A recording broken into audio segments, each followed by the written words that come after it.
Hi, Misha here, and this is kind of my follow-up or expansion video on the Russian SU-24M from Sukhoi, the Fencer D. But instead of talking about history and tech features, mostly going to talk about Calibre Wings' effort here in 1/72 scale diecast. And I have two versions. One up here is kind of a later configuration setup. Call it an SU-24M2, and this is an early SU-24M setup, say 1980s. So with that, let's talk about the differences and really talk about Calibre Wings' first generation versus the newer ones. So one of the first things to point out, the original Calibre Wings, the pitot tube was kind of a rubber plastic material. Well, they switched that to metal with these, which is generally good. This one, it plugs in very tight. This one, it's loose. Not loose, but spins around, so I'll probably put a little bit of blue tack in it. I don't want to glue it, because if I glue it and it falls or hits it, it's probably going to snap off more than fall off. But blue tack should do the trick. Another neat change with the Generation 2. Originally, the pylons on the wing gloves here were glued in place.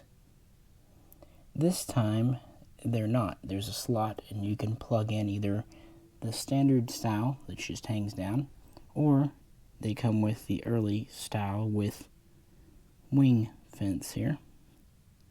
It's all one unit and kind of clips on, and kind of has a slot in there. Honestly, if you know which one you want for sure, I would suggest gluing these in, because you're going to be hanging ordnance off of them. That's going to be difficult if they're wiggly piggly.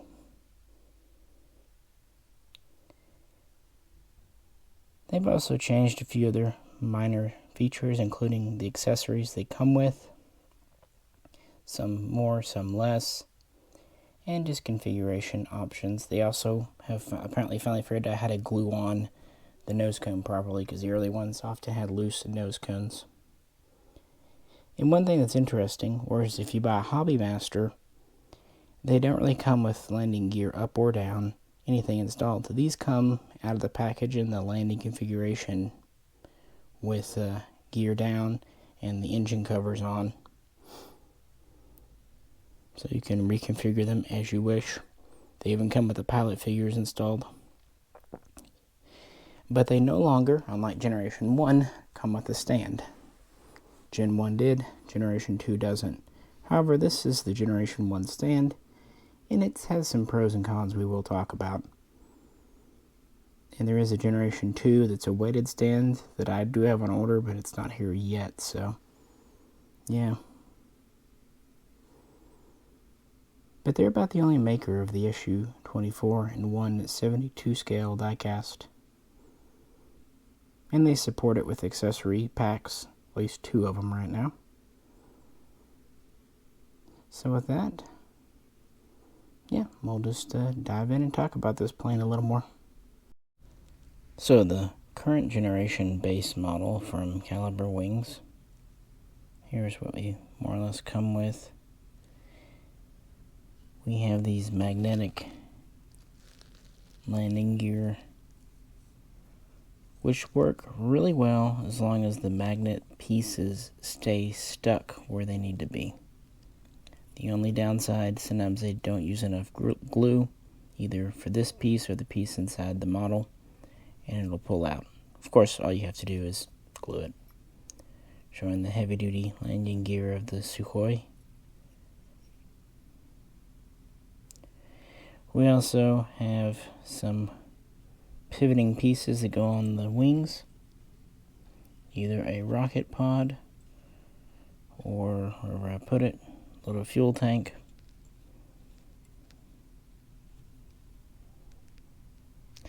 But interestingly, these rocket pods, and these are actually taken off, come on, I'm going to set you down for a second, where I can find it, where I put it.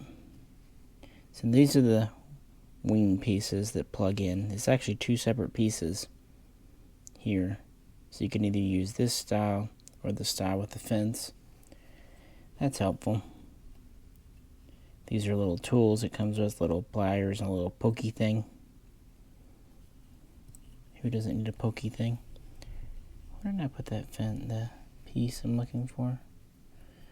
I do not know. Ah, here it is. The piece that these rocket pods come on actually can be separated. Plugs in there.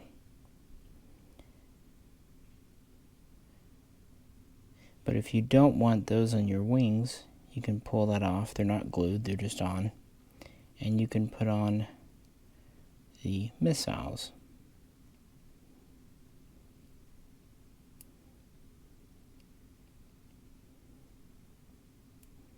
If I can get it here, it's a little, they just peg in. Some better than others. You can always put a dab of glue. But yeah, that way you can have the missiles on the rotating pylons if you wish. Otherwise, you can fit them to this piece here.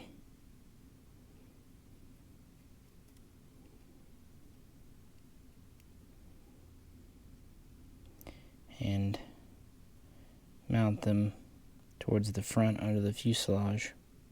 From what I've seen, and this is pretty anecdotal, it seems like when they carried the R-60s, they did carry them under the wings. Now, interestingly, these little fuel tanks, the piece they're plugged into seems to either be part of the mold or glued on. It doesn't want to separate, so I'm not going to force it. Alternatively, we have these two giant, I think they're about 3,000 liter tanks, and they can plug in to the same piece here for under the wing glove. I don't put them on mine because they're so big. Getting them knocked off is always a risk, and they just use these two pegs to plug in, and these can snap off pretty easily. The problem is, yeah, they're big, so they don't want to stay on just with the friction. So if you glue them and they get knocked off, they might rip off these pegs. So I'm glad they have them, but I won't be using them just for safety's sake. Of course, up here we have the cockpit pieces, several of them, and here is the other wing glove. Here's our pitot tube that plugs into the nose. In the first generation, this was made of polymer, or rubber really. It had some flexibility to it, which sounds good, but it's so long it would droop and bend. So with later generations of Calibre wings, they made this out of metal. Here are our engine covers, intake covers. They're in a flexible rubber. And the same kind of rubber is used for these small antenna here and here, which is good. Certainly better than being plastic that could break, or even metal, which can break off. And of course we have wings that fold in. They're geared together and fold out.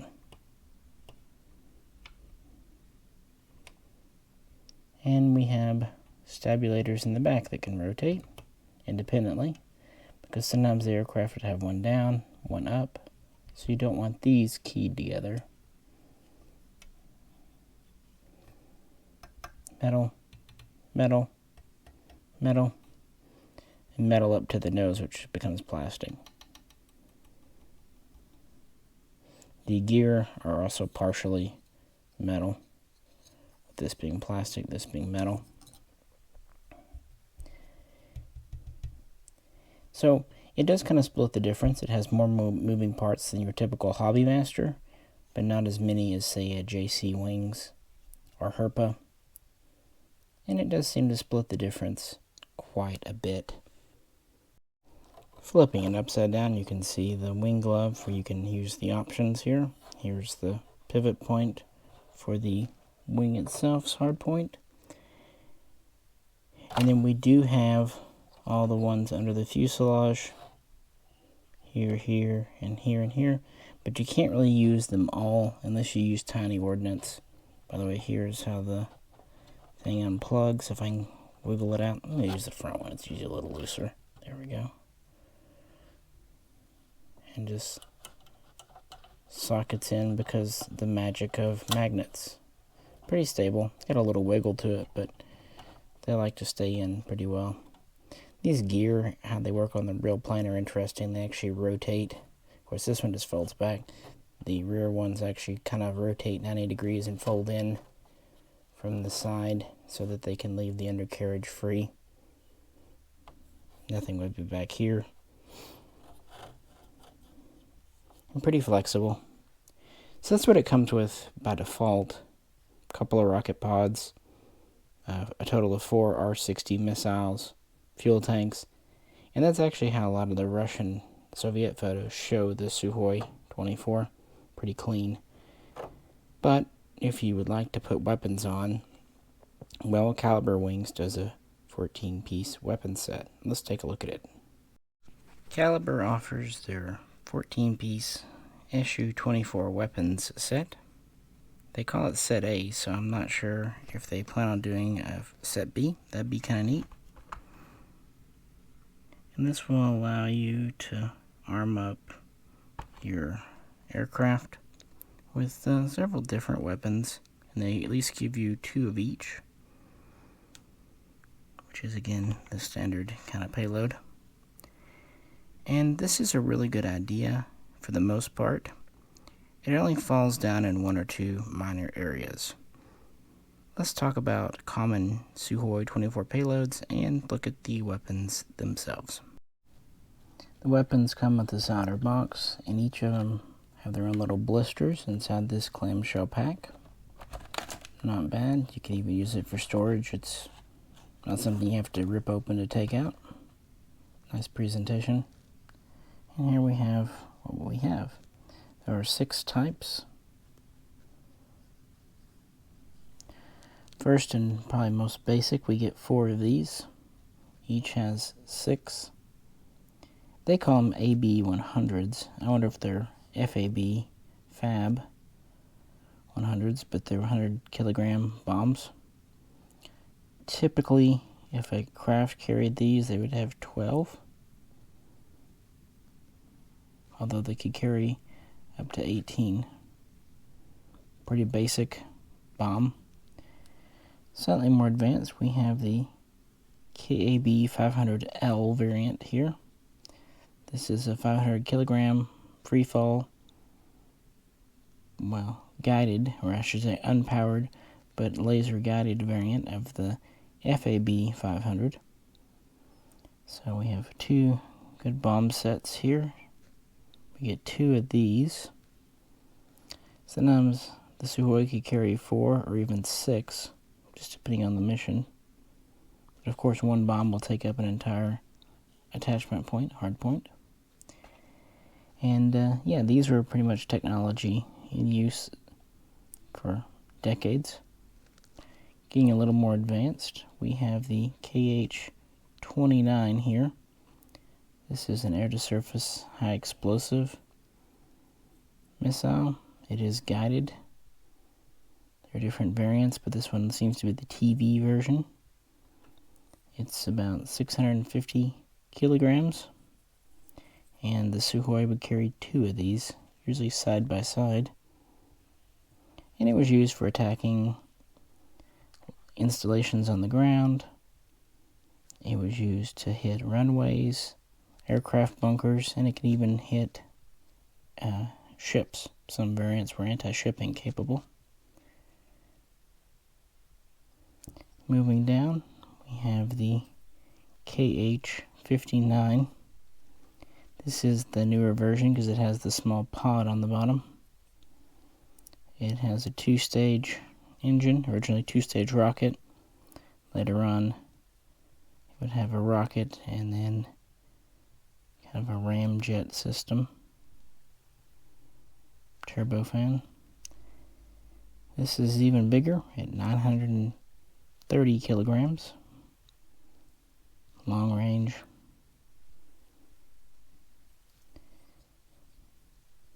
And these two came about service in the early 80s, so would have been available for the Afghanistan war.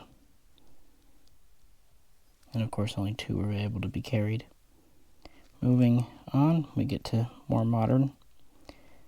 This is the KH-58. And this one's neat because it's an anti-radiation missile. But it's meant to be fired from quite long distances. It's quite big too. Kind of long and narrow, depending on the variant, about 650 to 700 kilograms. And these came into service a little bit later, around 1990. But development stretched back quite a few years. And then the most modern missile in the set, the KH-31. There are several versions of this. I believe this is supposed to be the P version, but variants can be for anti-shipping, air-to-surface hitting ground targets, or even anti-radiation. And this is just a more modern version, even though its top speed is about the same as the 58. The 31, because of its ramjet system, can maintain top speed for much longer, and just has more modern guidance. And again, the Sukhoi can only carry 2. So essentially, it could carry up to 18 of these little bombs, up to 6 of the larger ones. There, by the way, the 1,500 kilogram version looks like this, just bigger. And 2 each of these. Not so much a weight concern as a spacing concern. Plus, it would need fuel tanks. Now, I like this setup, but it is missing the kind of standard 500 kilogram bomb, or the 1,500 kilogram bombs. It's also missing the original KH-23 and KH-25, as well as the KH-28. To be fair, though, those are mostly used on the SU-24, not the SU-24M, but plenty of M's carried them in the 80s. So it does seem to be a little more skewed towards modern munitions. But not a bad little set, all told, especially when you consider that the tanks and rocket pods come with the Sukhoi model itself. It's a nice complement, and this set is not very expensive, about 15 bucks. So each piece is about $1. And again, the rails are removable, giving you some flexibility. So let's talk about weapons, loadouts, options, and configurations of our planes. So here they are sitting in the holes. And you'd think that's where it kind of ends, but actually, you can, they kind of pop in and hold quite well. Better than I really thought they would. Yeah. Put a lyre there. But, two little things. But they do actually peg in pretty good once you get them in their little spots lined up correctly. And they kind of teeter-totter in, kind of press the front end, press the back end, and then they stay quite well. And there's not a lot you can do at the front when these are filling the back, but with these larger munitions, they typically only carry 2 of each. Again, while the maximum payload was 8,000 kilograms, typically they would carry 6,000 or even just 4,000, just kind of depending on the mission. As far as these wing rotations, let's talk about how these plug in. They do a pretty good job. This is always kind of tricky on these types of models because it needs to be able to rotate. So you don't want it too tight Corgi and Hobbymaster both have kind of had mixed results. These, you kind of have to wiggle them in and plug in. Don't be afraid to put force on them. And what I usually do is I rotate them around to really seat them properly. But once they are, they actually stay on quite good.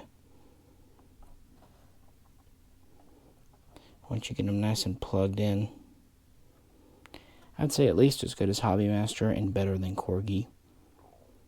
And again, you have some options. You can either do the tanks, the rocket pods, or the R-60 missiles on the wings. Theoretically, because these rails are detachable, you could put anything on the wings, but in practice, the aircraft wouldn't be carrying them. So I have two configurations here. This one is set up as an early 1980s style fencer with the wing fences installed. And this one is set up as a more modern M2 because of the additional stuff back here with the more modern fenceless design. And also because when Calibre shipped me this one, they actually gave two left fence pieces instead of a left and a right. But since I didn't want to put the fences on this one anyway, that was okay.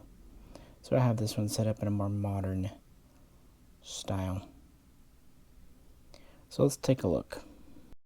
I've done my best to give this an Afghan war loadout, but with the Calibre armament, I was only partially successful. I have the two KB 500Ls up front here, and then I have 12 of the FAB 100s here, and then I have the two small tanks on the wings. This is pretty close to what they use, but not exact. In the original 1980s, before Afghanistan, this was designed to carry the TN-1000 and TN-1200 nuclear freefall tactical bombs. And that's where they were kind of stationed in Eastern Europe. Otherwise, they were usually pretty clean. In 1984, though, the first wave of strikes with SU-24s hit Afghanistan, and these typically carried up to 12 250 kilogram bombs, so slightly larger than these, or for sometimes 6 500 kilogram bombs, and so similar to these, but they weren't always the laser guided version.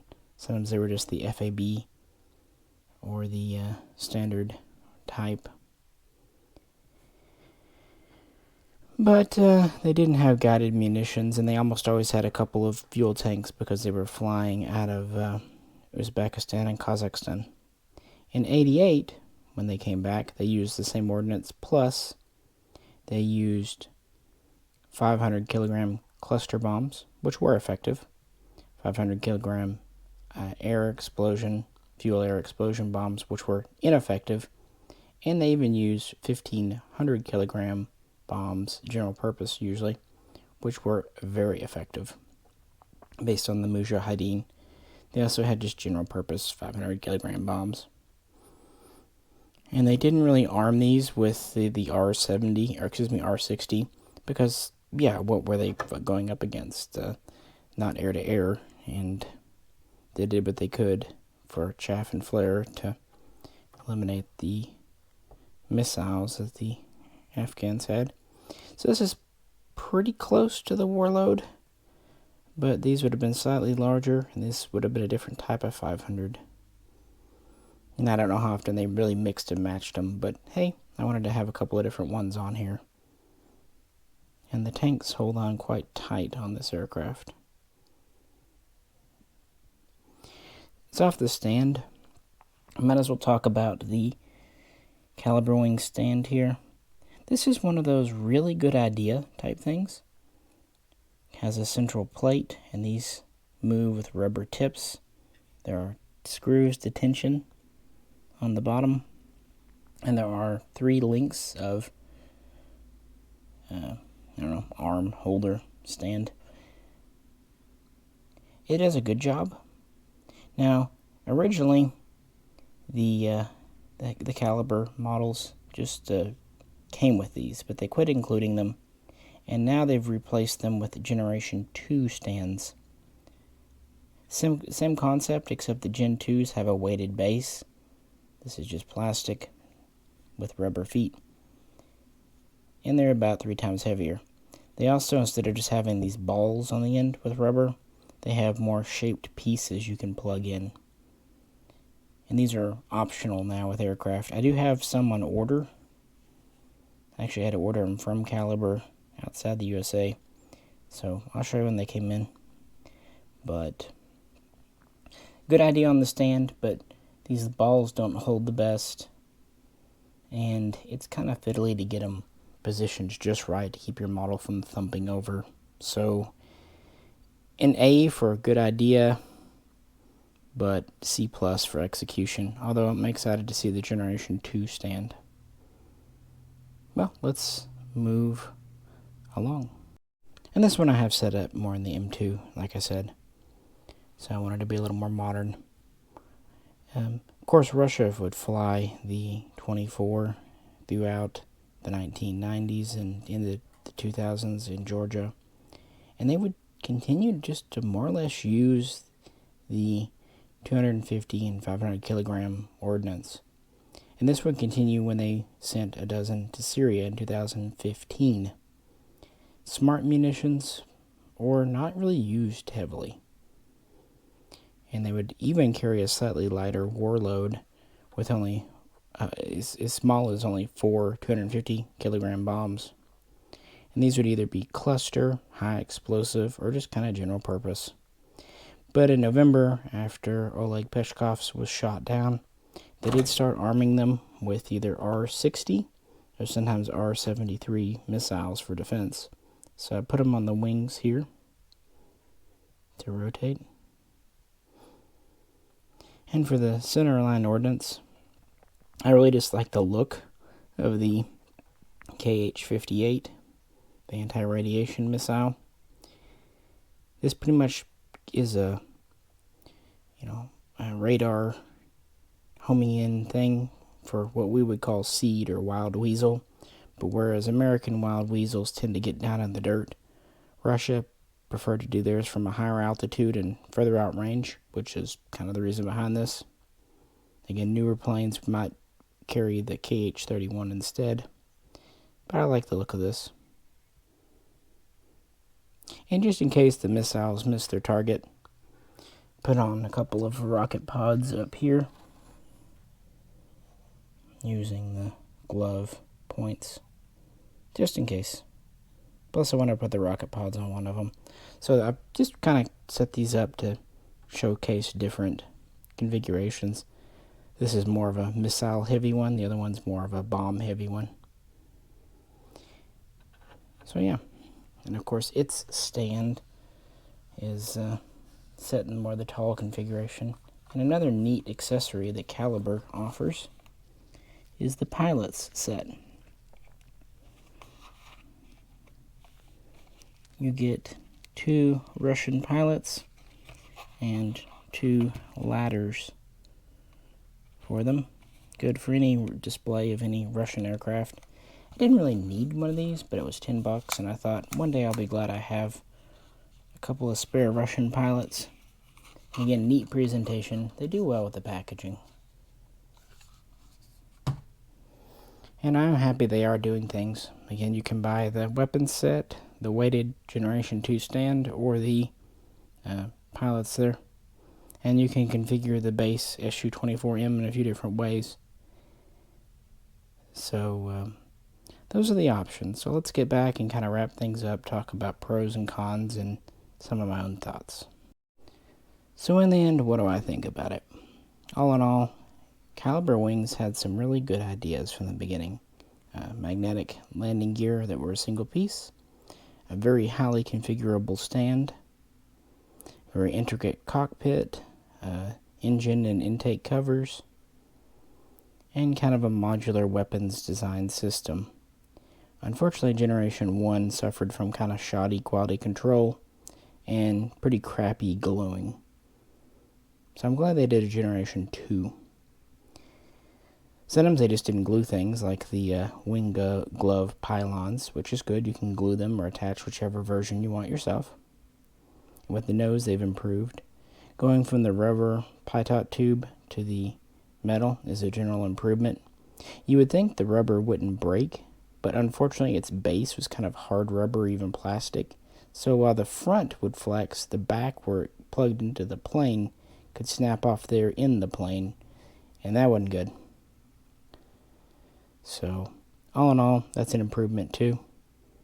I just wouldn't glue it. Again, this one up here plugs in tight, no issues. This one down here is loose, so I'll put a little something on it. Just tighten it up. The weapons set is really neat.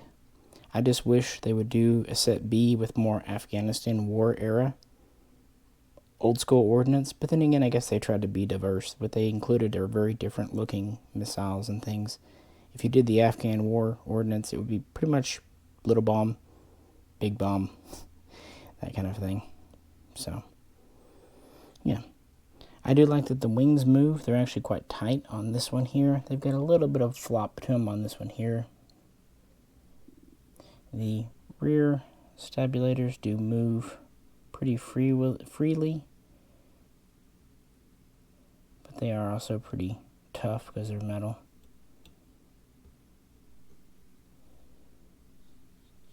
Wing fences are pretty cool.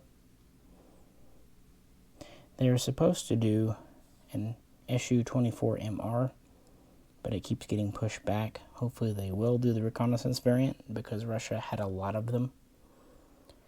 It's said that about 600 to 650 SU-24 and 24Ms were made for the USSR, and about 100 SU-24MRs.